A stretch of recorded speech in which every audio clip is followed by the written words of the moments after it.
আল্লাহ পাক মানুষ সৃষ্টি করে কি করেছেন সেটা জানার আগে আমরা এটা জানবো যে আল্লাহ রাব্বুল আলামিন যখন একা ছিলেন তারপর আল্লাহ পাক কি করেছেন, জানতে ইচ্ছা করে না? আচ্ছা, আজকে আমরা হিস্ট্রিটা বলছি, শুনুন। আল্লাহ পাক একা ছিলেন, তারপর আল্লাহ সৃষ্টি করেছেন আরশে আজিম। আল্লাহ পাক সৃষ্টি করেছেন কি? আরশে আজিম। আরশ কি জিনিস? যেই আরশের ছায়ায় আল্লাহ পাক কিয়ামতের মাঠে 7 শ্রেণীর মানুষকে ছায়া দিবেন, যেদিন এই ছায়া ছাড়া অন্য কোনো ছায়া থাকবে না। আরশটাকে একটু বুঝি। একটা হাদিসের মধ্যে নবী সাল্লাল্লাহু আলাইহি ওয়াসাল্লাম বলেছেন, নবীর নাম শুনলেই দরুদ পড়বেন, বলবেন সাল্লাল্লাহু আলাইহি ওয়াসাল্লাম। নবীজি বলছেন, দেখো এই পৃথিবী থেকে প্রথম মহাবিশ্বের দূরত্ব হচ্ছে 500 বছরের পথ। কত বছর? 500 বছর।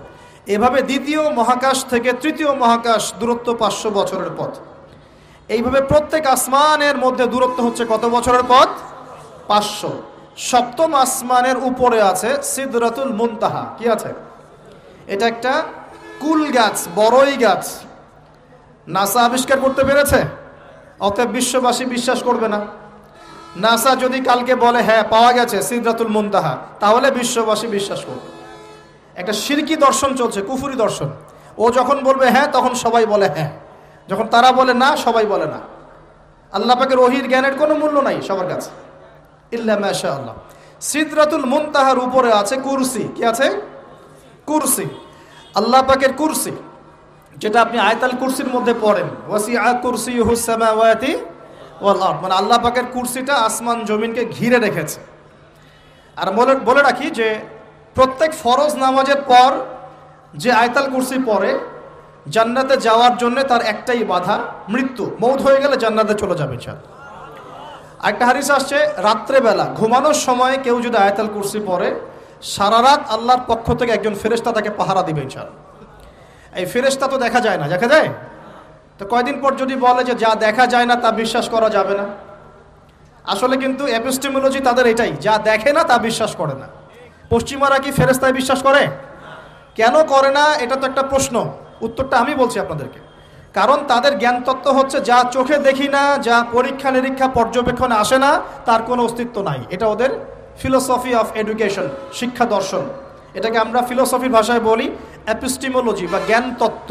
জ্ঞান তত্ত্ব টিচার যারা আছেন তারা বুঝবেন, তাদের জ্ঞান তত্ত্ব এমন। আর আমাদের জ্ঞান তত্ত্ব উল্টা, টোটালি ডিফারেন্ট।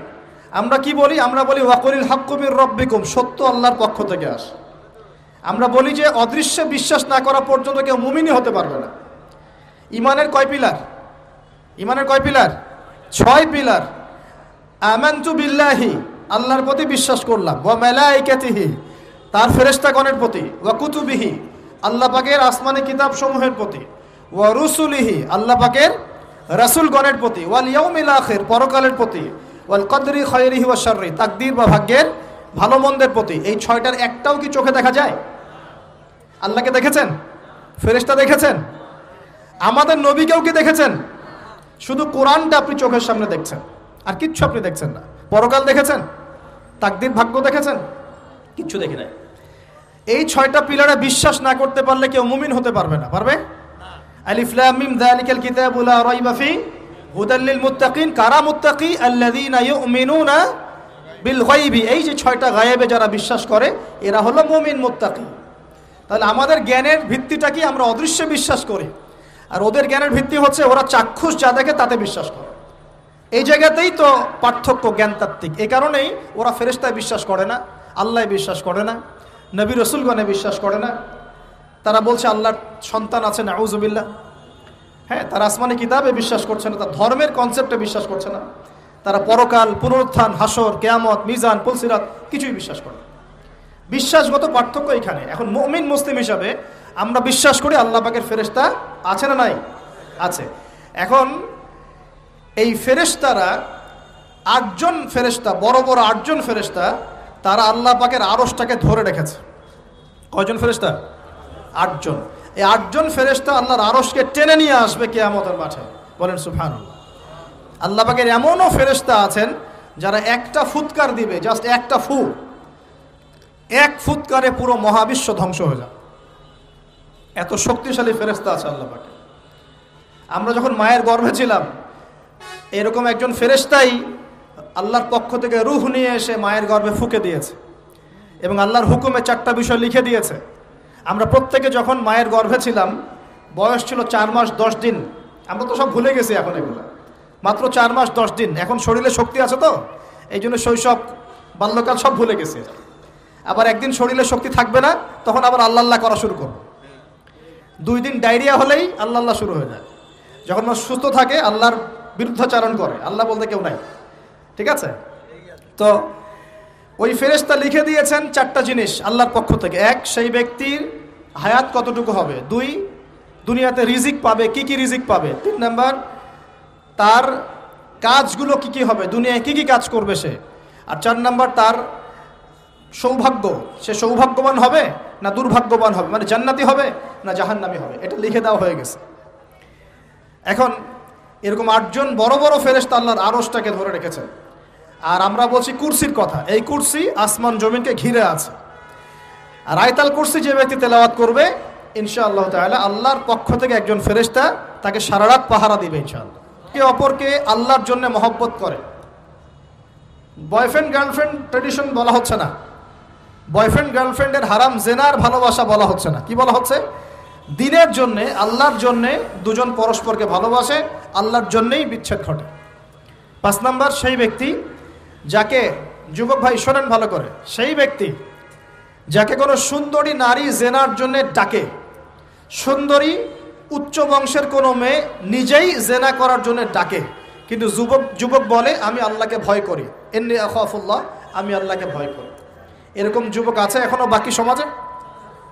এখন তো ইচ্ছা করেই মানুষ জেনা করে। এখন তো জেনা এত সহজ, মানুষ 1000, 1500, 2000 টাকা দিয়ে জেনা করতে পারে। এই সমাজে জেনা সহজ, বিয়ে হয়েছে কঠিন। এই সমাজে জেনাটা সহজ হয়ে গেছে, বিয়েটা কঠিন হয়ে গেছে। এই জন্য বিয়ের ঝামেলা অনেকে যেতে চায় না। জেনা করেই তো আমি যা উদ্ধার করার করছি।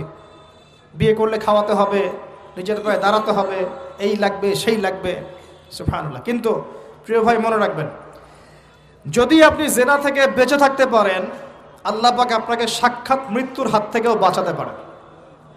এটা আমি এমনি এমনি বলি নাই, আমি দলিল দিচ্ছি।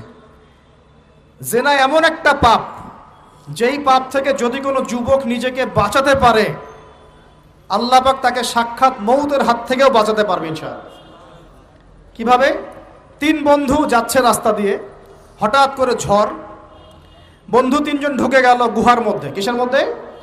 গুহায়, যে পাহাড়ি এলাকায় আপনারা থাকেন যারা, গুহার মধ্যে। হঠাৎ করে পাহাড়ের পাথর দিয়ে গুহার মুখটা বন্ধ হয়ে গেল। এখন খোলার কোনো অপশন নাই।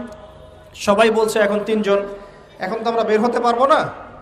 সবাই সবার নেক আমলের ওসিলা দিয়ে আল্লাহর কাছে দোয়া করো। কিসের ওসিলা দিয়ে? নেক আমলের ওসিলা দিয়ে দোয়া করতে হয়। যে হাদিস, মৃত মানুষকে ওসিলা করে তার জন্যে নজর মানত জবাই করে দোয়া করতে হয় না, নিজের নেক আমলের ওসিলা দিয়ে আল্লাহর কাছে দোয়া করতে হয়। আল্লাহ পাক এখন দোয়া শুনলেন। একজন বলছে আমি আমার পিতা মাতাকে খুব খেদমত করতাম, তাদেরকে দুধ পান না করে দুধ পান করাতাম না, নিজেও করতাম না, ছেলেদেরকে করাতাম না। আল্লাহ এই কাজটা তোমার ভালো লাগলে আজকে গুহার মুখ থেকে পাথর সরিয়ে দাও। পাথর একটু সরে গেল। পাথর আল্লাহর কথা শোনে কিনা? শোনে না? সবাই আল্লাহর কথা শোনে। আগুন আল্লাহর কথা শোনে কিনা? ইব্রাহিমের জন্য আগুন ঠান্ডা হয়ে যায় নাই? আচ্ছা, তারপরে আরেকজন দোয়া করছে, আল্লাহ আমার এক কর্মচারী ছিল, তার বেতন বাকি ছিল, সে বেতন না নিয়ে চলে গেছে, আমি সেই বেতনটা দিয়ে কিছু গবাদি পশু কিনেছি। আস্তে আস্তে গবাদি পশু বেড়েছে, অনেক দিন পর সে এসেছে টাকা চাওয়ার জন্য। তা আমি বলেছি সবই তোমার, সব নিয়ে চলে যাও। সে বলেছে আপনি কি ফাইজলামি করতেছেন আমার সাথে? আমার টাকা আমাকে দেন। বলছে না, তোমার টাকা দিয়ে আমি এটা কিনেছিলাম, আজকে বংশবৃদ্ধি হয়েছে, সব তোমার, নিয়ে যাও। সে নিয়ে গেল। সে বলছে আল্লাহ এই কাজ যদি তোমার সন্তুষ্টির জন্য করে থাকি, আজকে আমাকে বাঁচাও। পাথর একটু সরে গেল। এবার তৃতীয় ব্যক্তি, এই ছেলে বলছে, যুবক ছেলে, আল্লাহ আমার একজন চাচাতো বোন ছিল। কে ছিল? এই যে বয়ফ্রেন্ড গার্লফ্রেন্ড, খালাতো বোন, চাচাতো বোন, এখন তো বিচ্ছিরি অবস্থা। এখন এমন একটা অবস্থা, পশ্চিমা সভ্যতার রিপোর্টগুলো পড়ে দেখি, ভাইও বোনের সাথে জেনা করে। ওদের ওখানে নিজের আপন পিতার দ্বারাও মেয়ে সেক্সুয়াল হ্যারাসমেন্টের শিকার হয়। ওরা আমাদেরকে শেখায় এখন ভালো কোনটা মন্দ কোনটা, আর আমরাও আমাদের মাথাটা কবে যে বিক্রি করে দিলাম, ওদের কাছ থেকে ভালো মন্দ শিখতে হচ্ছে। কোরআন সুন্নাহ বাদ দিয়ে ওদের কাছ থেকে ভালো মন্দ শিখতে হচ্ছে। তো চাচাতো বোনকে সে খুব ভালোবাসতো, তাকে সে পেতে চাইতো, মানে তার সাথে সেক্সুয়াল সম্পর্ক করতে চাইতো। আমাকে 1000 বা 100 স্বর্ণ মুদ্রা দিতে পারো, দিনার, তাহলে আমি তোমার সাথে সেক্স করব, মানে জেনা করবো, নাউজুবিল্লাহ। তো সেই ছেলে অনেক কষ্ট করে এই টাকাগুলো বা এই দিনারগুলো অর্জন করে, কামাই করে, দিনরাত পরিশ্রম করে, ঠিক আপনারা যেমন করছেন আর কি। তো এরপর সে তার স্বর্ণ মুদ্রা দেয়, দিয়ে বলে যে এখন আমাকে আমার কাজ করতে দাও। তখন সেই মেয়ে রাজি হয়। ঠিক যে মুহূর্তে তারা সেক্সুয়াল সম্পর্কটা করবে, ঠিক ওই মুহূর্তেই এই মেয়ে বলে ওঠে, হে আল্লাহর বান্দা, আল্লাহকে ভয় করো। আমি সারা জীবন আমার সতীত্বকে ধরে রেখেছি, কাউকে দেইনি, আমি কারোর সাথে এরকম অন্যায় করি নাই, আমি খারাপ মেয়ে নই, তুমি আমার ইজ্জতটা নষ্ট করো না। কে বলছে কথা? মেয়ে। ওই অবস্থা থেকে কি একটা ছেলের উঠে আসা সম্ভব? এটা কি এতটাই সহজ? এটা কিন্তু সহজ না। সত্যি কথা বলতে এই বিষয়টা কিন্তু এতটাও সহজ না। যারা অবিবাহিত তারা হয়তো বুঝতে পারবে না, বিবাহিতরা বুঝতে পারছে। তো ওই অবস্থা থেকে সেই টাকাগুলো না নিয়ে সেই স্বর্ণমুদ্রা মেয়েকে দিয়ে ওখান থেকে সেই ছেলে উঠে আসে আল্লাহর ভয়ে। সে এখন গুহার মধ্যে আটকা পড়েছে, আল্লাহকে বলছে, আল্লাহ ওই দিন ওই কাজ যদি তোমার সন্তুষ্টির জন্য করে থাকি, আজকে আমাকে মৃত্যুর হাত থেকে বাঁচাও।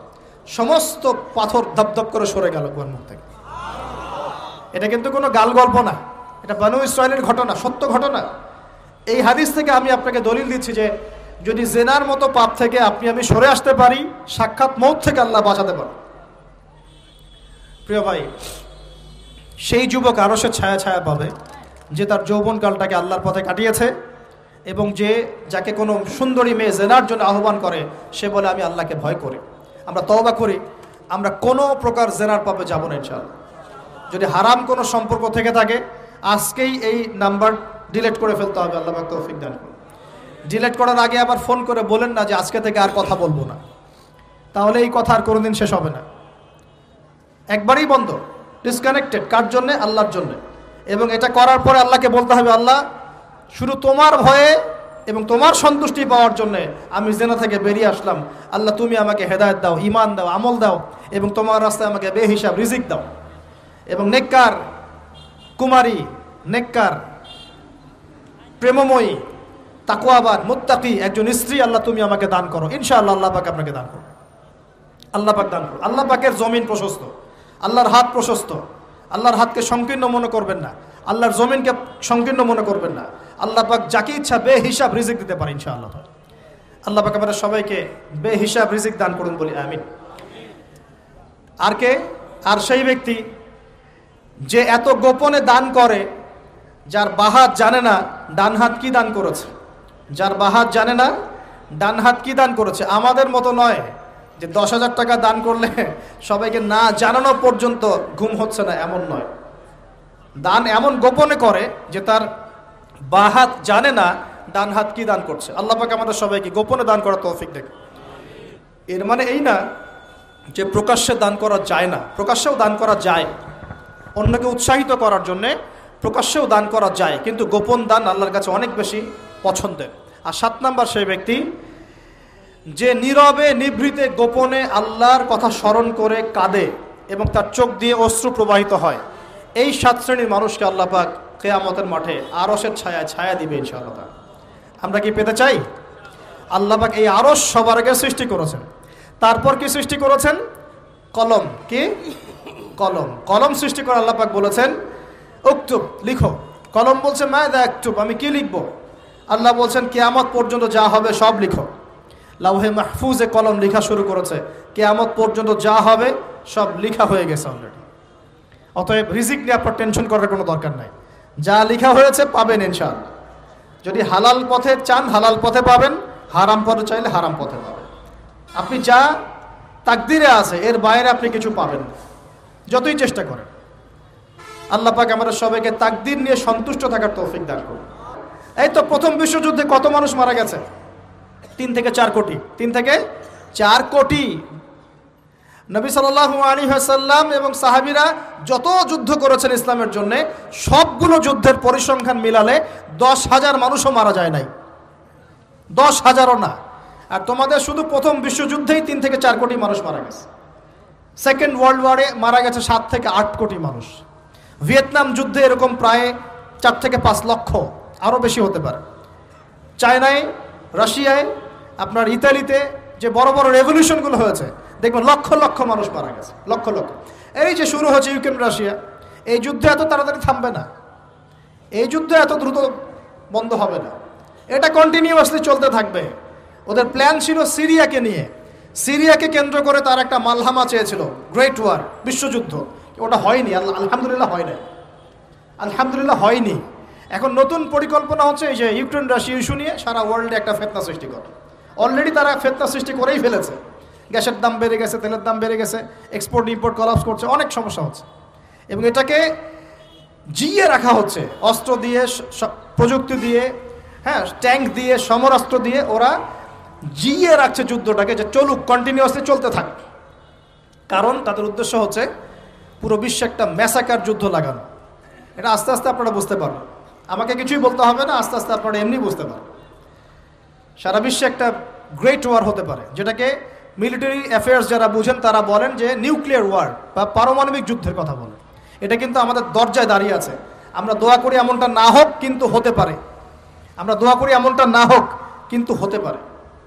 হলে কি হবে সেই চিন্তা আমাদের করতে হবে। তো যারা বলে ইসলাম তরবারির জোরে ছড়িয়েছে, তাদের এইসব কথা বলার কোনো অধিকার নাই, এতে লজ্জা করা উচিত। কারণ শুধু ফার্স্ট ওয়ার্ল্ড ওয়ারেই 3 থেকে 4 কোটি মানুষকে তারা মেরে ফেলেছে। আমরা কি তরবারের জোরে ইসলাম প্রচার করেছি, নাকি আদর্শের জোরে হয়েছে? আদর্শ দেখে, মুসলিমদের চরিত্র দেখে, তাদের চারিত্রিক মাধুর্য দেখে, কোরআন সুন্নাহর প্রামাণ্যতা দেখে লক্ষ লক্ষ মানুষ ইসলাম কবুল করেছে, আলহামদুলিল্লাহ। এখনও করছে, আলহামদুলিল্লাহ। এখন যে সারা বিশ্বে মানুষ মুসলিম হচ্ছে, কোন জায়গায় মুসলিমরা গলার জোরে, তরবারের জোরে ইসলাম প্রচার করছে দেখান দেখি। এখন কি বিশ্বে মানুষ মুসলিম হচ্ছে না? হচ্ছে কি না? পশ্চিমা সভ্যতার মানুষরা মুসলিম হচ্ছে না? এখন কি আমরা যুদ্ধ করছি, তরবারি দিয়ে ওদেরকে ধরে রেখেছি, এই ইসলাম কবুল কর, এটা বলেছে? প্রিয় ভাইরা, যেটা বলতে চাচ্ছিলাম, ফেরেশতারা বলেছেন রক্তপাত ঘটাবে আর ফাসাদ সৃষ্টি করবে। তারা কি সঠিক না ভুল? ফেরেশতারা সঠিক না ভুল? সঠিক। তারা কি গায়েব জানতেন? উত্তর না। তারা কিসের আলোকে বলেছেন? ওই যে বাসিরা, দূরদর্শিতা। জিন জাতি যা করেছে এরা তো তাই করতে পারে। আল্লাহ পাক কি বলছেন? আল্লাহ পাক বলছেন ইন্নী আ'লামু মা লা তা'লামুন, আমি যা জানি তোমরা তা জানো না। মানে আমার অনেক শুকরগুজার বান্দা থাকবে যারা আমার আনুগত্য করবে, আমার বিরুদ্ধাচরণ করবে না। আমরা ওই বান্দাদের অন্তর্ভুক্ত হতে চাই, আল্লাহ পাক কবুল করুন বলি। এটা বলে রাখি যে জান্নাতের 120টা কাতার হবে। কয় কাতার? 120 কাতার। এর মধ্যে 80টা কাতার হবে উম্মতে মুহাম্মাদের মধ্য থেকে, আলহামদুলিল্লাহ। এবার আল্লাহ পাক আদম আলাইহিস সালামকে সৃষ্টি করলেন নিজ হাতে। সূরা সাদের মধ্যে আল্লাহ পাক বলেছেন খালাকতু বিয়াদাই, আমি নিজ হাতে ওকে সৃষ্টি করেছি।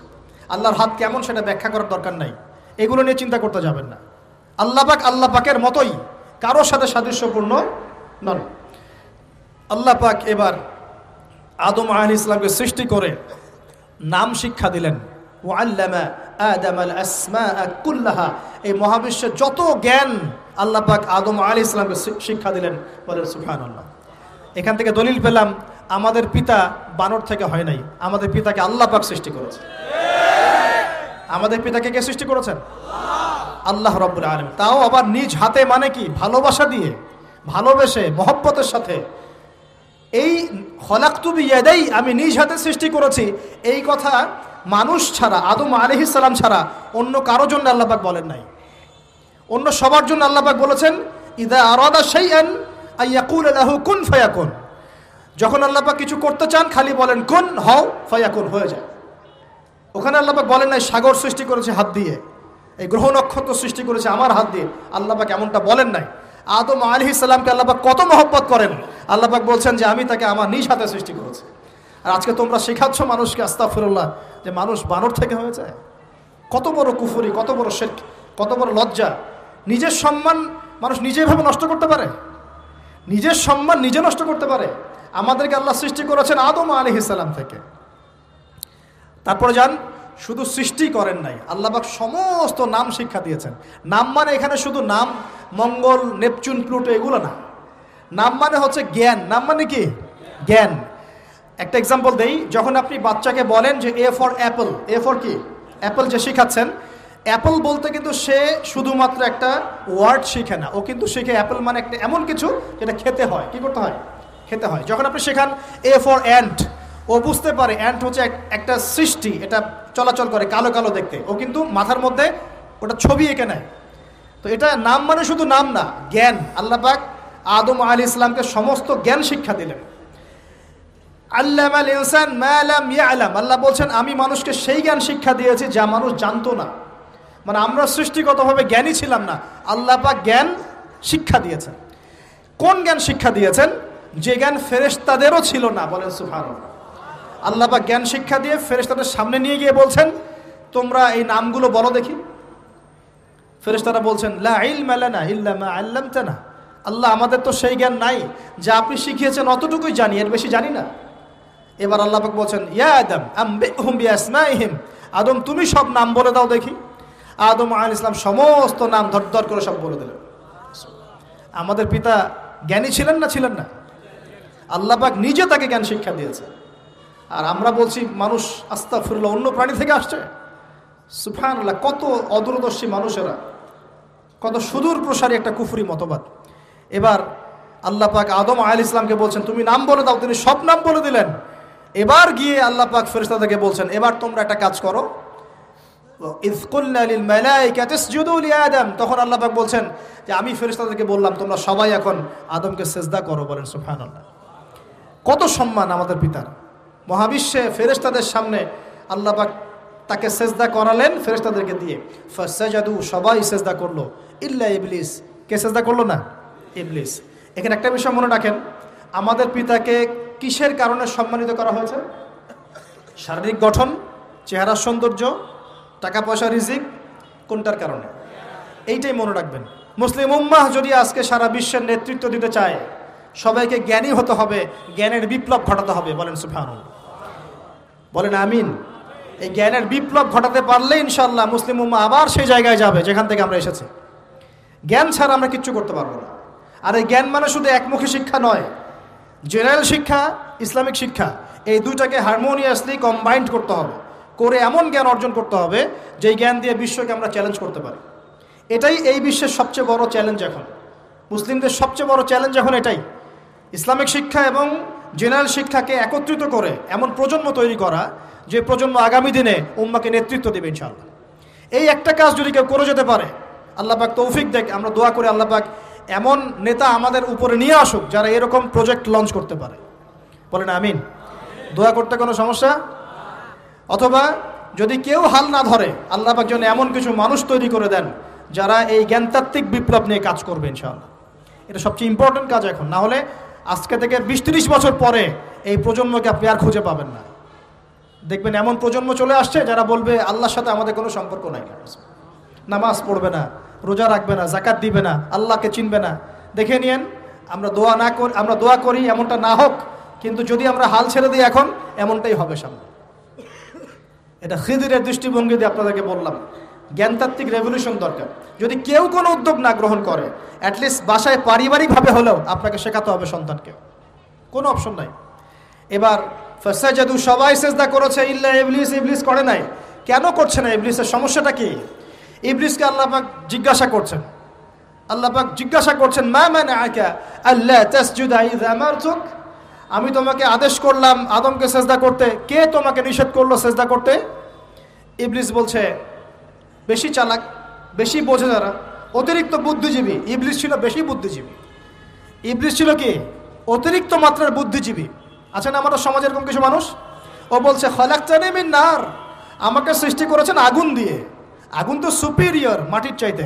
ও খলাকতাহু মিন তিন, আর আপনি এই আদমকে সৃষ্টি করেছেন মাটি থেকে, কাদা মাটি দিয়ে, আমি কেন আদমকে সিজদা করতে যাব? যুক্তি, অতি যুক্তিবাদী, অতি বুদ্ধি। আল্লাহ পাক বলছেন ফাখরুজ মিনহা ফাইন্নাকা রাজিম, এখান থেকে বের হয়ে যাও, তুমি অভিশপ্ত।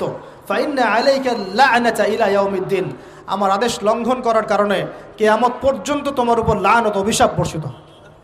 আল্লাহ পাক তাড়িয়ে দিলেন, একদম থ্রোন অ্যাওয়ে। আমরা বলি না আউযু বিল্লাহি মিনাশ শাইতানির রাজিম, রাজিম শব্দের মানে হচ্ছে বিতাড়িত, থ্রোন অ্যাওয়ে, কার্সড, যাকে অভিশাপ করা হয়েছে। এবার ভালো করে শোনেন প্রিয় ভাইরা, ইবলিসের এই স্টেটমেন্টগুলো শোনেন। এবার ইবলিস বলছে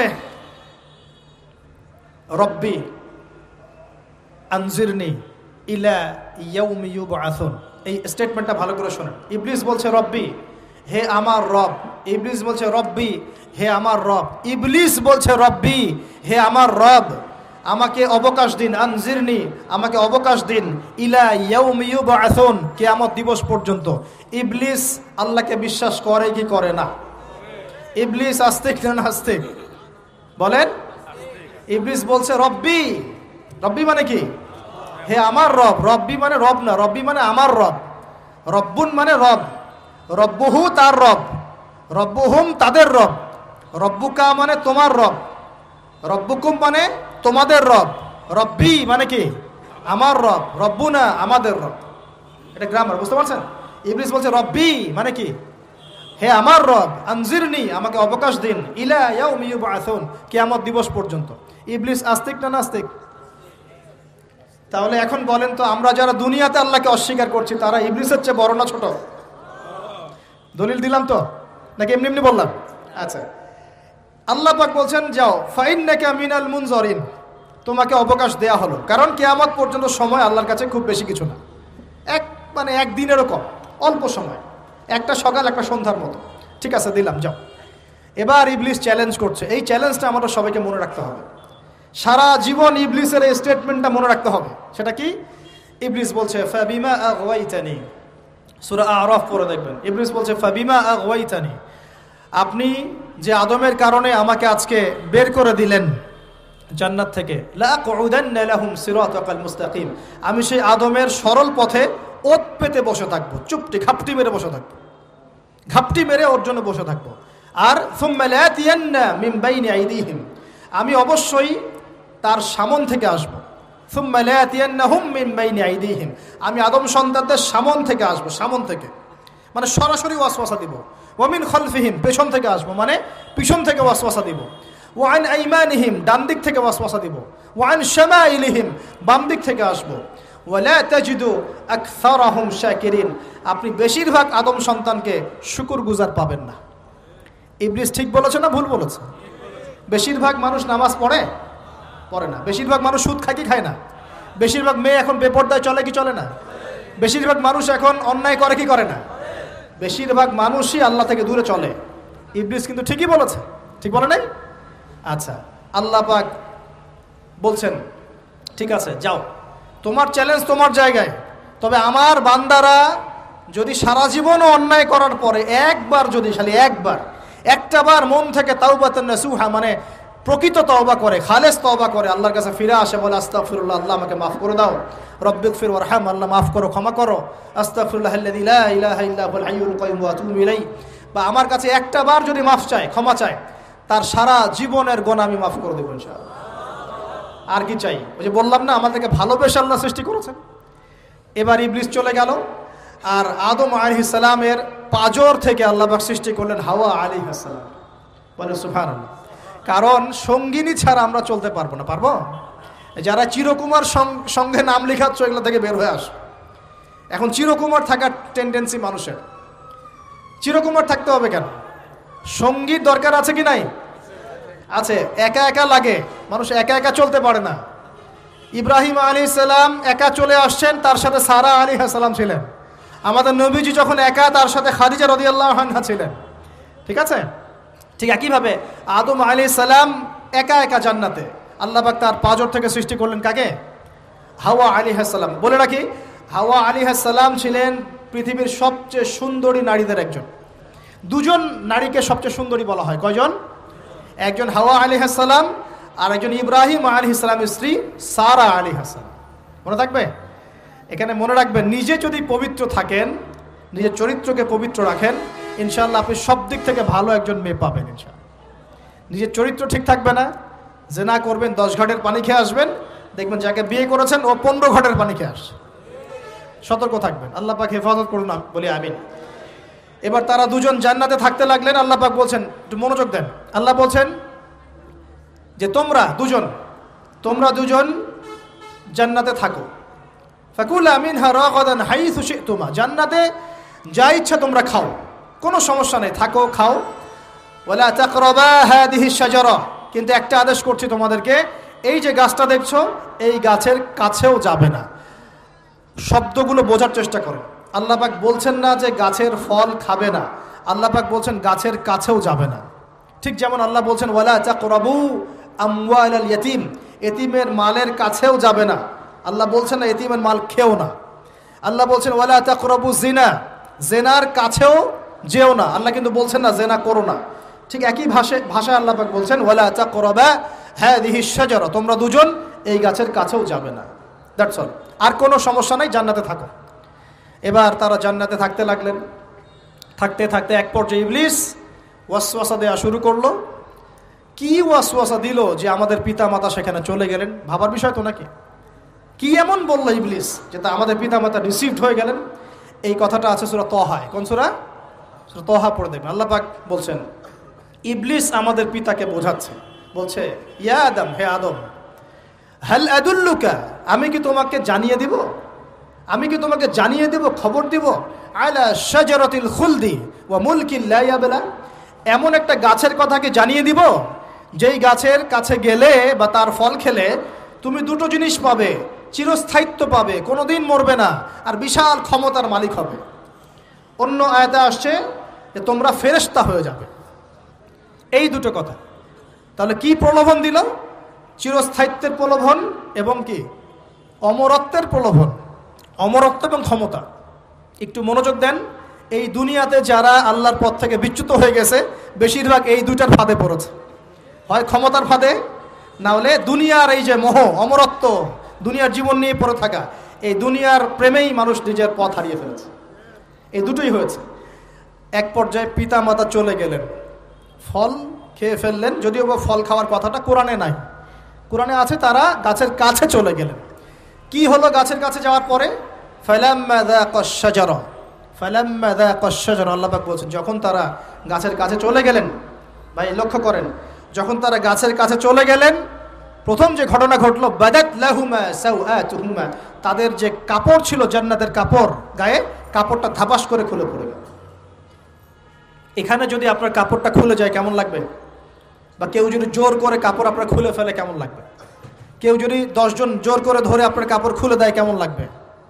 আপনি নিজের জীবনের চাইতে বেশি কাপড়টা ধরে রাখার দিকে মনোযোগী হবেন না? আমাদের পিতা মাতাকে শয়তান জান্নাতে ফেরেশতাদের সামনে নগ্ন করে দিল, কাপড় খুলে পড়ে গেল। তার মানে জান্নাতে আমাদের পিতা মাতাকে নগ্ন করেছে কে? ইবলিস। তাহলে দুনিয়াতে যারা এখন আমাদের গা থেকে কাপড় খুলতে চায়, বেপর্দায় চলতে চায়, পর্দাকে কুপ্রথা বলে, কুসংস্কার বলে, যারা বলে যে অশ্লীলতার বিপ্লব ঘটুক, পোশাকের কোনো বাধা ধরা নিয়ম না থাকুক, সবাই স্বাধীন, যারা নগ্নতা অশ্লীলতার প্রচার প্রসার চায়, যারা মুসলিমদের গা থেকে কাপড় খুলতে চায়, এরা তাহলে কার হয়ে কাজ করছে এখন? যেই কাজ শয়তান করেছে জান্নাতে ওই কাজই তারা করছে এখন জমিনে। কথা কি প্রমাণ করতে পারলাম? প্রথম দুর্ঘটনা কোনটা? প্রথম দুর্ঘটনা এটা নয় যে তারা আল্লাহর হুকুম আহকাম ত্যাগ করেছেন, আল্লাহকে অস্বীকার করেছেন, কুফরি করেছেন, শিরিক করেছেন, এগুলো হয়নি। প্রথমে সর্বপ্রথম দুর্ঘটনা হয়েছে গা থেকে কাপড় খুলে পড়ে গেছে, তাও জান্নাতে সবার সামনে। এবার আমাদের পিতামাতার কি অবস্থা চিন্তা করেন, লজ্জাস্থান প্রকাশিত হয়ে গেছে। এবার তারা জান্নাতের গাছের পাতা ছিঁড়ে ছিঁড়ে ছিঁড়ে গা এই লজ্জাস্থান ঢাকা শুরু করলেন। এটা সূরা আরাফের মধ্যে আছে। এবার আল্লাহ পাক তাদেরকে বললেন, আলাম আকুল লাকুমা, আমি কি তোমাদের দুজনকে বলি নাই, ইন্নাশ শাইতানা লাকুমা আদুউম মুবিন, শয়তান তোমাদের স্পষ্ট শত্রু, আমি কি তোমাদেরকে বলি নাই? এবার আমাদের পিতামাতা দরদর করে চোখের পানি ফেলে দিয়ে আল্লাহকে বলছেন, রব্বানা যালামনা আনফুসানা ওয়া ইল্লাম তাগফির লানা ওয়া তারহামনা লানাকুনান্না মিনাল খাসিরিন। এই দোয়া করার পর আল্লাহ পাক তাদেরকে মাফ করে দিলেন, বলে সুবহানাল্লাহ। কিন্তু জান্নাতে আর থাকা হলো না, জান্নাতে আর থাকা হলো না। আমরা অনেকে মনে করি এই ঘটনার কারণে হয়তো আল্লাহ পাক তাদেরকে নামিয়ে দিয়েছেন, এই কথাও ঠিক না। কেন ঠিক না? কারণ আল্লাহ পাক দুনিয়া সৃষ্টি করেছেন আগে, আর আল্লাহ আগেই মানুষ সৃষ্টি করার আগেই আল্লাহ পাক বলেছেন দুনিয়াতে আমার খলিফা পাঠাবো। তার মানে দুনিয়াতে যে আদম আলাইহিস সালামকে পাঠানো হবে এটা আগে থেকেই লেখা ছিল। এবার নামিয়ে দিচ্ছেন আল্লাহ পাক, কুল নাহবিতু মিনহা জামিআ, তোমরা সবাই এখন নেমে যাও। কে কে নেমে যাও? আদম, হাওয়া, ইবলিস সব নেমে যাও। কোথায় নেমে যাও? দুনিয়াতে নেমে যাও।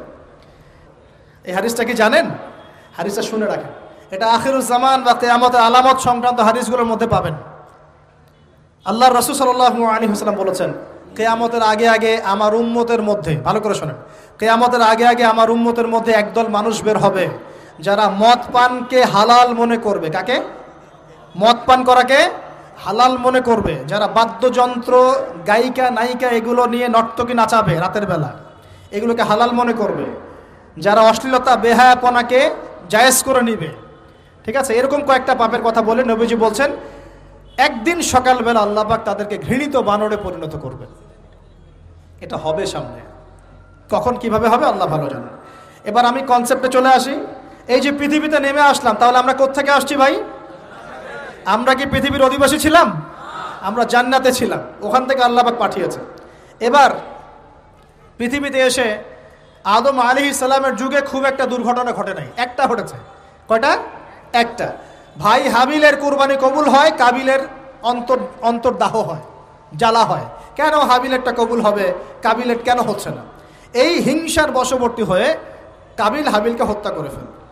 হত্যা করে লাশটা দাফন করার পদ্ধতিও তার জানা ছিল না। আল্লাহ কাককে পাঠালেন, কাককে দেখে সে শিখল। প্রথম দুর্ঘটনা হচ্ছে হাবিল কাবিলের দুর্ঘটনা।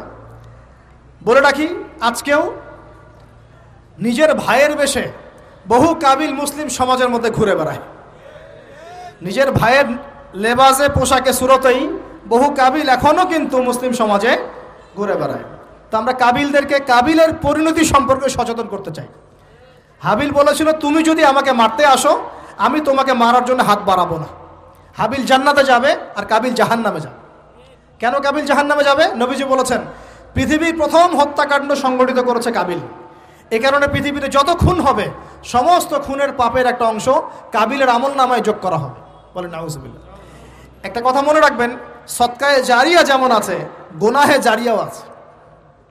একটা মদের দোকান দিয়েছেন, যত মানুষ মদ খাচ্ছে, সমস্ত গুনার একটা অংশ আপনার কাঁধে আসছে। সিনেমা হল করেছেন, মানুষ সারাদিন নেকড়া ছবি দেখে, নগ্ন ছবি দেখে, যত মানুষ এখানে পাপ করবে, সমস্ত পাপের একটা অংশ আপনার কাঁধে যাবে। আবার একটা মাদ্রাসা করেছেন, যত মানুষ এখানে দ্বীনি ইলম শিখবে, এই নেকির একটা অংশ আপনি পাবেন ইনশাআল্লাহ। মরে গেলেও কবরে পাবেন ইনশাআল্লাহ। আল্লাহ পাক আমাদের সবাইকে সদকায়ে জারিয়া করার তৌফিক দেন, গুনাহের জারিয়া থেকে বাঁচিয়ে রাখুন। খুব খেয়াল রাখবেন, আল্লাহ পাক আমাদের হেফাজত করুন বলি আমিন।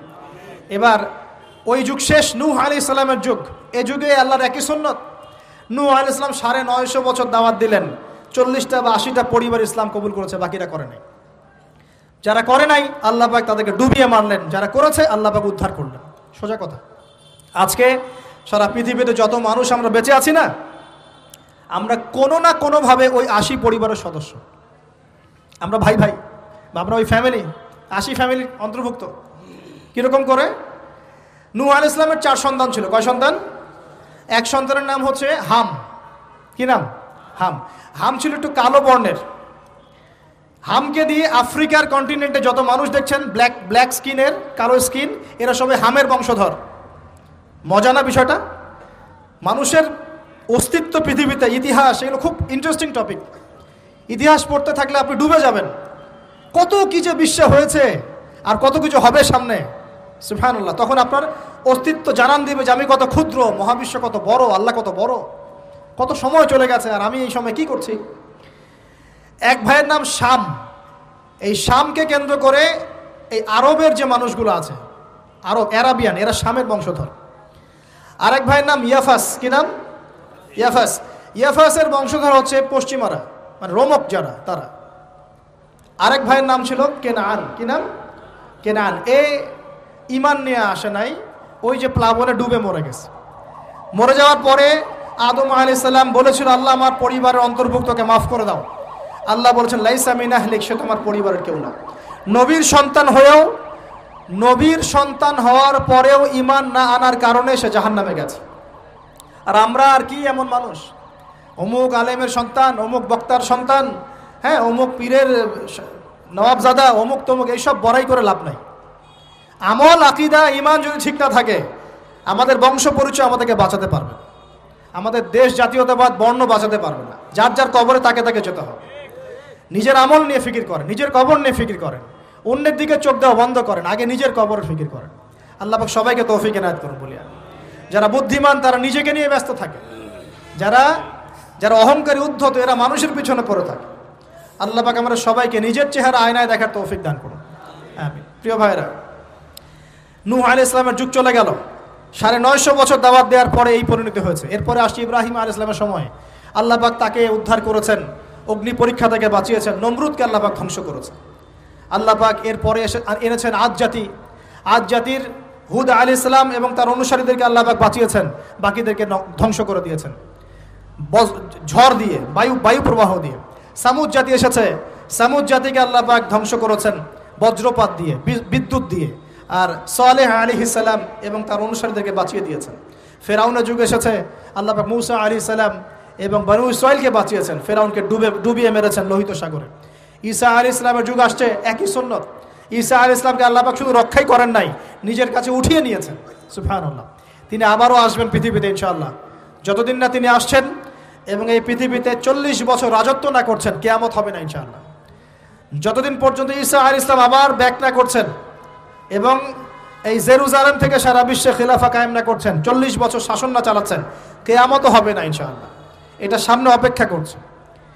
এবং নবী সাল্লাল্লাহু আলাইহি ওয়াসাল্লামের যুগে আবু জেহেল, আবু লাহাব, উতবা, সাইবাদেরকে আল্লাহ পাক ধ্বংস করেছেন, আল্লাহর নবী এবং সাহাবীদেরকে আল্লাহ পাক সম্মানিত করেছেন। আপনি কি পুরো হিস্ট্রির মধ্যে একটা সুন্নত দেখতে পাচ্ছেন, কমন সুন্নত?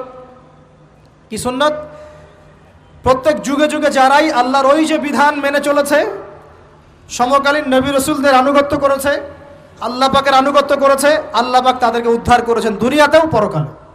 প্রত্যেক যুগে যুগে যারাই আল্লাহকে মানে নাই, রাসূলকে মানে নাই, আল্লাহর আসমানি কিতাবকে মানে নাই, বিরুদ্ধাচরণ করেছে, কুফরি করেছে, শিরক করেছে, আল্লাহ পাক সবাইকে ধ্বংস করে দিয়েছেন, কারো কোনো পরোয়া করে না। এই সিলসিলা আজও অব্যাহত আছে, আগামীতেও থাকবে ইনশাআল্লাহ। এখন আমরা যারা এখন বেঁচে আছি, আমরা নবী সাল্লাল্লাহু আলাইহি ওয়াসাল্লামের ইন্তেকালের প্রায় 1450 বছর পরের মানুষ। আল্লাহর নবী এসেছেন এমন সমাজে, যে সমাজে শিরকের পাপ চলছে, সুদের পাপ চলছে, দুর্নীতি চলছে, আপনার কন্যা সন্তানকে জীবিত হত্যা করা হচ্ছে, আপনার মাদকদ্রব্যের সয়লাভ চলছে, মেয়েদের অধিকার দেওয়া হচ্ছে না, হ্যাঁ, গোত্রীয় হানাহানি চলছে। ওই সমাজটাকে তিনি 23 বছরের মধ্যে পাল্টে ফেললেন। কত বছর? 23 বছর। কিভাবে পাল্টালেন? উত্তর, তিনি প্রথমে জ্ঞানের চর্চা করেছেন। কিসের চর্চা? জ্ঞানের। আল্লাহ পাক প্রথম ওহী নাযিল করেছেন, ইকরা বিসমি রাব্বিকাল্লাযী খালাক, পড়ুন আপনার রবের নামে যিনি আপনাকে সৃষ্টি করেছেন। নবী সাল্লাল্লাহু আলাইহি ওয়াসাল্লাম, সাহাবীগণ কোরআনের 6টা হক আদায় করেছেন। কয়টা হক? 6টা। তারা কোরআন পড়া শিখেছেন। আমরা সবাই কোরআন পড়া শিখবো তো ইনশাআল্লাহ? তারা কোরআনের অর্থ শিখেছেন। আমরা কোরআনের অর্থ শিখবো তো ইনশাআল্লাহ? তারা কোরআনের আদেশগুলো মেনেছেন। আমরা কোরআনের সব আদেশ মানব তো ইনশাআল্লাহ? তারা কোরআনের সমস্ত নিষেধগুলো বর্জন করেছেন। আমরা নিষেধ বর্জন করবো তো ইনশাআল্লাহ? তারা কোরআনের দাওয়াত মানুষের কাছে পৌঁছে দিয়েছেন। আমরা কোরআনের দাওয়াত দিব তো ইনশাআল্লাহ? এবং 6 নাম্বার, তারা কোরআনের বিধানগুলোকে বাস্তবায়ন করেছেন। আমরাও বাস্তবায়নের চেষ্টা করবো তো ইনশাআল্লাহ? এই 6টা হক আদায়ের ফলে 23 বছরের ব্যবধানে জাহেলি মক্কা একদম সোনালী মক্কায় পরিণত হয়েছে। 23 বছর পরের মক্কায় আপনি কোনো সুদ পাবেন, কোনো শিরক পাবেন, কোনো মূর্তি পূজা পাবেন, কোনো মেয়ের অবমাননা পাবেন, কোনো জেনা, কোনো ব্যভিচার, কোনো ধর্ষণ, কিচ্ছু পাবেন? 23 বছর পরের মক্কায় কোনো পাপ পাবেন না। কিভাবে সমাজ পরিবর্তন হলো? এই কোরআনের হক আদায়ের মধ্য দিয়ে হয়েছে, নবীর সুন্নাত প্রতিষ্ঠার মধ্য দিয়ে হয়েছে। এরপর কি থেমে গিয়েছিল? উত্তর, না।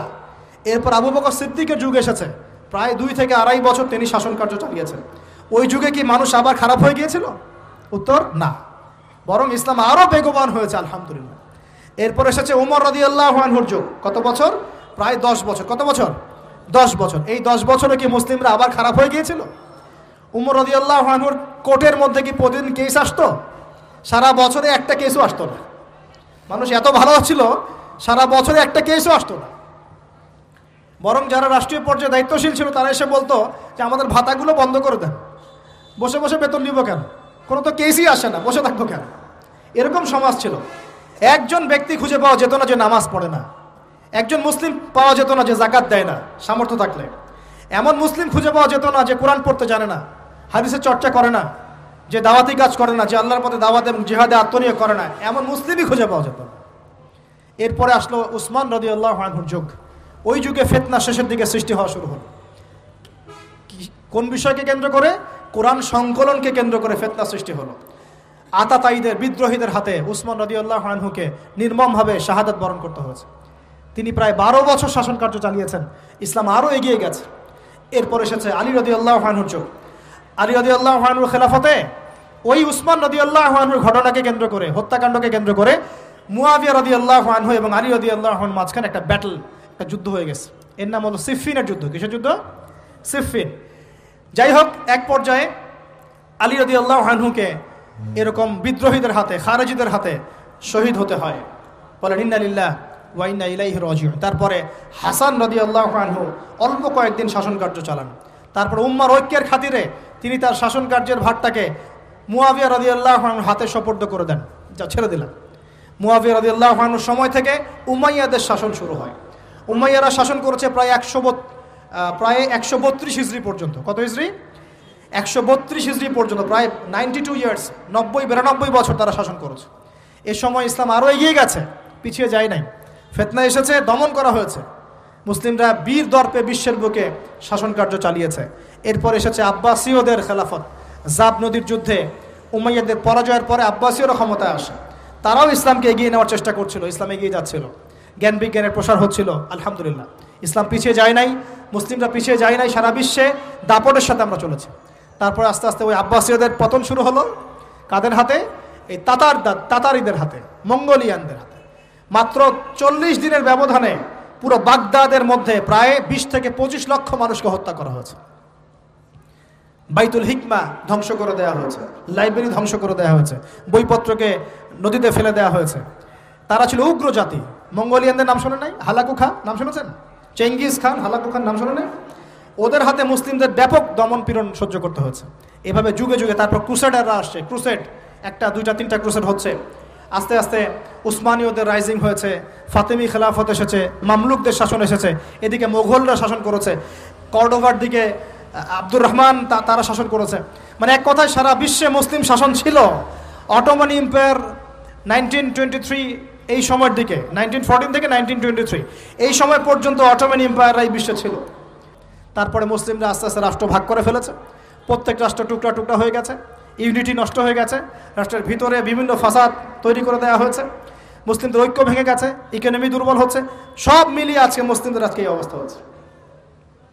আমাদের এখন যুবকরা চিনে না আল্লাহকে, নামাজ পড়তে মানুষ খুঁজে পাওয়া যাচ্ছে না, যাকাত দেওয়ার মানুষ পাওয়া যায় না। রমজান মাসে পার্ট টাইম রোজা রাখে, পার্ট টাইম তারাবি পড়ে, পার্ট টাইম জুমায় আসে, পার্ট টাইম ঈদে নামাজ পড়ে। প্রজন্ম আস্তে আস্তে এই জায়গায় চলে আসছে। আল্লাহকে চিনে না, রাসূলকে চিনে না, ইসলামের হিস্ট্রি জানে না, আমাদের শেকড় জানে না। এমনি এমনি হয়নি, লাস্ট 100 বছরে এই জায়গায় আমরা আসছি। লাস্ট 100 বছরের হিস্ট্রি ভালো করে পড়ে দেখবেন, বলার সময় নাই এখানে। লাস্ট 100 বছরের হিস্ট্রি পড়ে দেখবেন যে জায়গায় আমরা ছিলাম সেখান থেকে একদম তলানিতে নেমে চলে আসছি। এখন প্রশ্ন হচ্ছে, এই অবস্থায় কি চিরস্থায়ী থাকবো, নাকি এখান থেকে আমরা সামনে যাব?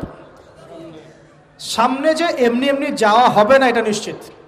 সামনে যাওয়ার জন্য কিছু কাজ এবং ক্রাইটেরিয়া মেনটেন করতে হবে। আমরা জানি এরপরে আসবে ইমামুল মাহদির শাসন, তারপরে আসবে নবী ঈসা আলাইহিস সালামের শাসন, তারপরে দাজ্জালকে মেরে ফেলা হবে। আর দাজ্জালকে মেরে ফেলার আগে দাজ্জাল তার অনুসারীদেরকে নিয়ে বিশ্ব শাসন করবে 40 বছর। 40 বছর না, 40 দিন। 40 দিন। প্রথম দিন হবে 1 বছরের সমান, দ্বিতীয় দিন হচ্ছে 1 মাস, তৃতীয় দিন 1 সপ্তাহের সমান। তারপরে দিনগুলো আমাদের দিনের মতোই। এরপর ঈসা আলাইহিস সালামের আগমনের মধ্য দিয়ে তার ধ্বংস হবে। এরপর ইয়াজুজ আর মাজুজ বের হবে।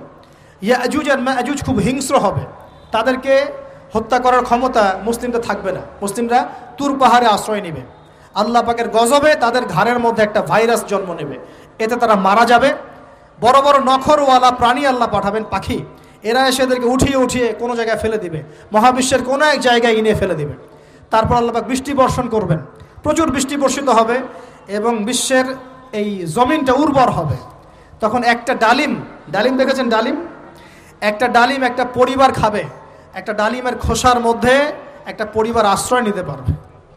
এত বড় বড় ফসল হবে। 40 বছর ঈসা আলাইহিস সালাম এই বিশ্বকে শাসন করবেন ন্যায়ের ভিত্তিতে, আদালতের ভিত্তিতে। ঘাটে মহিষে 1 ঘাটে পানি খাবে, বাঘে মহিষে 1 ঘাটে পানি খাবে, কেউ কারোর উপর জুলুম করবে না। এরপর তার বিয়ে শাদী হবে, সন্তান হবে এবং তার ইন্তেকালও হবে স্বাভাবিকভাবে, এবং তাকে দাফন করা হবে নবী মুহাম্মদ সাল্লাল্লাহু আলাইহি ওয়াসাল্লামের কবরের পাশে। রওজার পাশে। এরপরে মানুষ আবার খারাপ হওয়া শুরু করবে, এতটা খারাপ হবে যে মানুষ রাস্তার মোড়ে মোড়ে জেনা ব্যভিচারে লিপ্ত হবে, কুকুর শিয়ালের মতো। এই অবস্থায় পশ্চিম দিক থেকে সূর্য উঠবে এবং ব্যবসায়ী ব্যবসা করতে বসেছে, কাপড় খুলেছে, এই কাপড় গুটিয়ে নেওয়ার আগে কিয়ামত হয়ে যাবে। একজন ব্যক্তি পানির বোতল খুলেছে, পানি মুখে দেওয়ার আগেই কিয়ামত হয়ে যাবে। একজন ব্যক্তি বাসা থেকে বের হয়েছে, বাসায় ফেরত যাওয়ার আগে কিয়ামত হয়ে যাবে। উটকে পানি পান করানোর আগে কিয়ামত হয়ে যাবে। ওই সময় তওবার দরজা বন্ধ হয়ে যাবে। এই ইসরাফিল আলাইহিস সালাম সিংহায় ফুঁক দিয়ে দিবেন, মহাবিশ্ব ধ্বংস হয়ে যাবে। আল্লাহ পাক দ্বিতীয় ফুৎকারের মধ্য দিয়ে আবার সবাইকে উঠাবেন এবং এই দুনিয়ার জীবনে আমরা যে কাজগুলো করেছি এর হিসাব আমাদেরকে দিতে হবে। সেদিন যদি আমরা আল্লাহর কাছে প্রত্যেকটা কাজের হিসাব দিতে পারি, কোরআন সুন্নাহর উপর থাকতে পারি, আল্লাহর বিধিবিধান মেনে চলতে পারি, এই কারাগারের জীবনে আল্লাহর বিধান মেনে চলতে পারি, ইনশাআল্লাহ যেই জান্নাত থেকে আসছি আবার সেখানে ফিরে যাবো ইনশাআল্লাহ।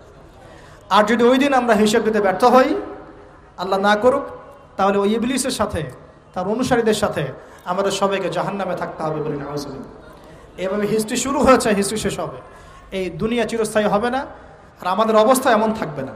এখন শেষ কথা হচ্ছে, এই অবস্থা থেকে উত্তরণের জন্যে আমাদের কি করণীয় আছে? উত্তর, আমাদের প্রথম দরকার জ্ঞান চর্চা। কি দরকার ভাই? জ্ঞান চর্চা। প্রচুর জ্ঞান চর্চা প্রয়োজন, জ্ঞান নাই কিছুই করতে পারবো না। দ্বিতীয় কাজ হলো আমাদের সবার দরকার জানা অনুযায়ী আমল করা। জানা অনুযায়ী আমল করা, যে যত বেশি জানি আমল করার চেষ্টা করি, আল্লাহ পাক তৌফিক দান করুন। এরপর দরকার আদর্শ পরিবার গড়ে তোলা। পারিবারিক আদর্শ সুন্দর হলে পরে সমাজটা সুন্দর হবে ইনশাআল্লাহ। আল্লাহ পাক আমাদের সবাইকে আদর্শ পরিবার গড়ার তৌফিক দান করুন। দিনদার মেয়েকে বিয়ে করবেন, দিনদার ছেলেকে বিয়ে করবেন, অল্পে তুষ্ট থাকবেন, পরিবারের বিষয়ে সবর করবেন এবং সন্তান সন্ততিদেরকে মানুষ করে যাওয়ার চেষ্টা করবেন। এরপর দরকার আমাদের হালাল রিজিক। সবাই যদি হালাল রিজিকে সন্তুষ্ট থাকি, সমাজের মধ্য থেকে অন্যায় এমনি অটোমেটিক কমে যাবে ইনশাআল্লাহ। প্রত্যেকটা কাজ করার আগে চিন্তা করব কিভাবে করলে হালাল হবে, কিভাবে করলে হারাম হবে। এরপর দরকার নবী সাল্লাল্লাহু আলাইহি ওয়াসাল্লামের সুন্নাহ মাফিক জীবন গড়া। 24 ঘন্টার দিন রাতে যে কাজগুলো আছে, এই কাজগুলোকে নবীর সুন্নত অনুযায়ী করার চেষ্টা করব। আল্লাহ পাক তৌফিক দান করুন বলি আমি। আরও দরকার আমর বিল মারুফের কাজ করা, মানে সৎ কাজে আদেশ করা।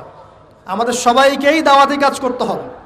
একজন দুজন করবে, বাকিরা করবে না এমন নয়, সবাইকেই পার্ট টাইম হলেও দাওয়াতি কাজ করতে হবে। নামাজ আপনি পড়ছেন, নামাজের দাওয়াত দেন।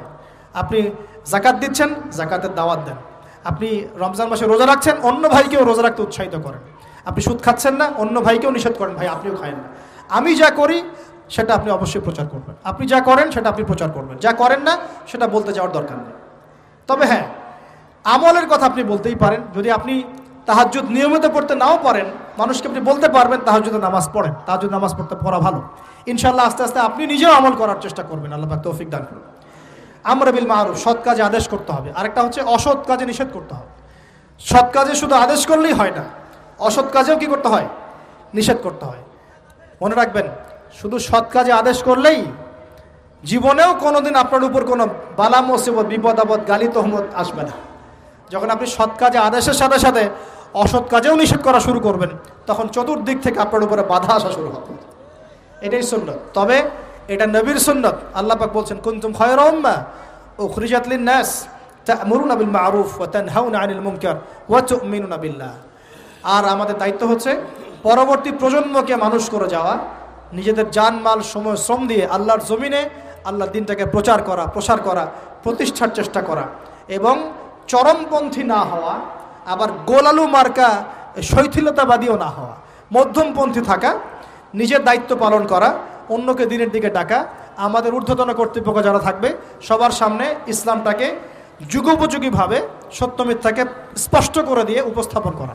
তারা যদি কবুল করে আলহামদুলিল্লাহ, যদি নাও করে তাদের দায়িত্ব তাদের, আমাদের দায়িত্ব আমাদের। That's all. আল্লাহ রাব্বুল আলামিন আমাদের সবাইকে কোরআন সুন্নাহ মাফিক জীবন গড়ার তৌফিক দান করুন বলি আমিন। আমাদের সবাইকে আল্লাহ পাক পুরো ওয়ার্ল্ড হিস্ট্রি পড়ার তৌফিক দান করুন। কোরআনের জ্ঞানী হওয়ার তৌফিক দেখ, এর অর্থ বোঝার তৌফিক দান করুন। নবীর সুন্নাহ মাফিক জীবন গড়ার তৌফিক দান করুন। হালাল খাওয়ার তৌফিক দেখ, আদর্শ পরিবার গড়ার তৌফিক দান করুন এবং দিন ইসলামকে বিজয়ী করার জন্যে আমাদের জানমাল সময় শ্রম ব্যয় করে আল্লাহর পথে কাজ করার তৌফিক এনায়েত করুন। সকলেই বলে আমিন। أقول قولي هذا أستغفر الله لي ولكم ولسائر المسلمين. بارك الله لنا ولكم بالآية الحكيم إنه تعالى جواد كريم بر